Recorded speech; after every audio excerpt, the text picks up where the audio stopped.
Hey folks, welcome back. Today we are going to be finally hooking up the front drain hoses on the 2005 Saturn Ion Redline. So as you saw in the last video, we got the sunroof in, we got the hoses run down through the A-pillars and basically to the floorboard. So we didn't exactly know where to put them at that point. Did some research online and this is what I found. So what I learned is, first off, you got to remove the side piece of paneling there. So we'll just stick it over there for now. You get down in here and it's pretty easy for mine. There's no carpet. There's just a little bit of this here. So, just pull this back and that exposes.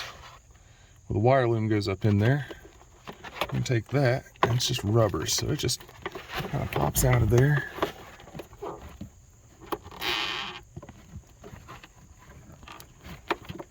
It's a little tricky to get stuck up in there, but it's coming. You just got to work with it.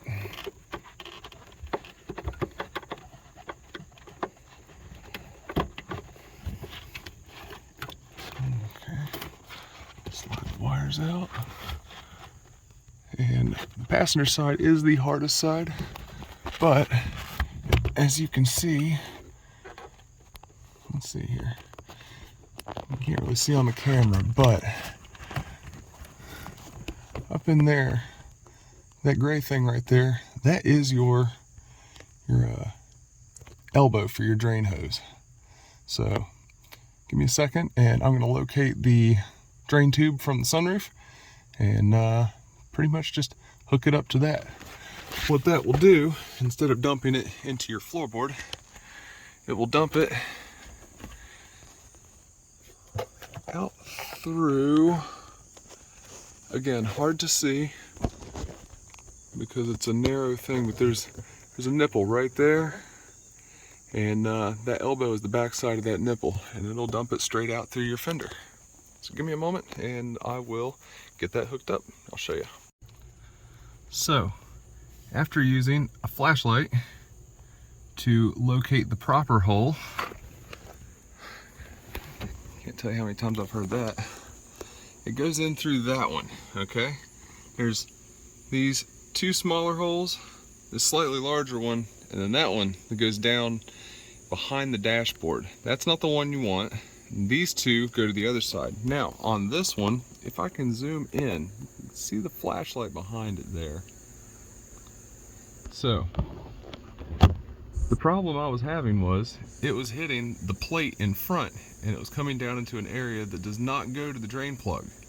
You have to slip it over the top of that little plate and it goes down into the bottom. Now, let's go down the bottom here. Slipped over the plate. Take our flashlight out and boom. Right here, there's your tube. So now you just hook that tube up to that tube, boom, boom, and then your drains will drain back outside again. If your drains are clogged, there's other videos on YouTube. There's a million videos on YouTube showing you how to unclog the drains. You can use air compressors, you can use liquid Drano. People use all kinds of crazy stuff to do it. That's not what we're doing here. We are hooking that hose back up to the elbow. And boy, was it a pain. All right, so this is the passenger side. This is the harder side because it's got things like, your antenna wire. It's got this big bundle of wires here. There's lots going on the passenger side. The driver's side, I believe from what I've heard, is a little bit easier. So let me get this reinstalled and I'll see you in a moment. So I decided, since I was already in there, I would give this thing a pull out just so you can see what it looks like. The reason that these clog up is because it goes to that, meaning that it's going to trap every bit of dirt that you could possibly get. It's going to come into this side, into there. I banged it out on the ground, got quite a good bit of dirt came out of it, and this came out of it. There was a lot of dirt came out of there. So what I'm going to do, I'm just going to cut the end of it off just a little bit. That's going to keep it from getting plugged up. So, I'm going to take the whole thing off. I just didn't want to cut the nipple off before I had a chance to film this and show you guys.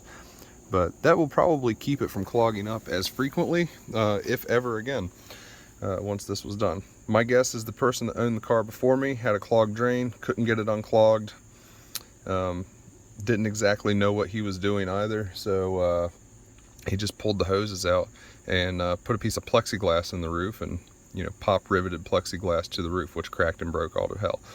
So yeah, just cut this little nipple off the end and you should not have that problem anymore. Looks much better like that, huh? What do you say? I do have to say, getting that little grommet back through that hole is a absolute struggle bus. Unless you have tiny hands, which I do not, it's very hard. So again, I'll return in a moment. I'm gonna beat this thing. So, because fat fingers, I had to reach my hand up under the dash like so, while simultaneously using my other hand so I could hold that in place, use my other hand to take a pair of needle nose pliers after I jacked the car up a little bit to come in behind it with that. Now, on the other side, what it looks like is right there. But seeing as it was lowered, I had to get some more space so I could get my hand in there. But with the needle nose pliers, I simply grabbed it, gave it a little tug, and got it to pop into its loop. So, to be honest, somebody who's never touched a tool in their life should not be allowed to design cars. Just saying, you know, you should stay away from a drafting table if you don't know how to work a wrench. On to the driver's side. Okay, so driver's side, very similar to the starting of the other one. You want to take that bottom panel off. Remember, these clips pop straight up. There's one clip here that pops that way, and on this one a little bit different. There's a plastic tab that slides back in there, so don't try to pop it out or you will break it. If you break it, it's a pain and things are bad. Another wiring harness, I'm not too sure what it goes to, but you know, that's just what the kid before me did to this car. He ruined every bit of electrical, so we'll get to that in another video. Anyway, one screw here, two clips, one top and bottom, pop it out, slide it straight up this way. If you try to bend it that way, again, there's these little plastic tabs on the bottom that they will break off. You don't want to break it. It makes it a little bit more difficult. I've got this gigantic mirror in the way, so I have to kind of wiggle it, and that's why I don't do it on video. It's hard to do with one hand. Anyway, since we learned on the last one that this hose does not go down in there, this hose is supposed to go straight that way, and it will push itself down in the same hole. This dumps out in the floor if it goes straight down. If it goes forward, it will hit a piece of metal that will push it down towards the drain plug. So the driver's side, yet again, fairly straightforward. Just a lot more wires on this side, but it's pretty easy to work around them. So what we got going on here is you got all those wires in there. They're kind of out of the way. Up in there, you can see the drain hose. And then let's see if we can't get him back there. And yeah, so the drain hose is up in there. And I've already went ahead and done the liberty of pulling this bad boy out because, you know, obviously that's clogged on this one. Open it up and let's see here. Look at that, that's nasty. All that gets stuck in there, and it makes for having to do this again in 6 months or a year or however long it takes to get clogged, depending on your situation and how many trees you park under. I park in a garage mostly, but every now and then coming back from a car show or the track, I encounter a little bit of rain, and you know, who wants water in your floor, regardless of the reasons. So I will say the right side was much easier to install. I don't know what the difference was. Maybe I was just using my strong arm. Maybe it was just a better fit. I don't know. I am right-handed, and I was using my right hand to push this one, left-handed for the passenger side. I had to lay on my back and do a bunch of stuff. This one I could just kind of reach up in there and shove her on through. So we got that hooked up to that. run up, it's hooked up to that. Everything nice and tight and should be good to go. All that's left to do is reinstall the A-pillar and the bottom panel there, the kick plate panel or whatever the heck you want to call it, and put your one screw in. Remember, don't break those tabs. You break those tabs, you got to go find new pieces at a junkyard, and that is not fun. It actually is kind of fun. I love going to the junkyard. Anyway, most people don't. So I believe that harness that I was a little bit stumped on earlier, I think that may be something for the speakers, considering the boy that had it before me pulled all the speakers out, pulled the head unit out, and de-wired all of the speakers. So yeah, he also did away with the door locks and everything else in here, but those are future videos to come. And here comes my buddy now. He's just in time for it to be finished. Wouldn't you know it? Anyway, I hope you enjoyed this video. I hope it was helpful to you. If it was, give me a like, give me a follow. I'd really appreciate it.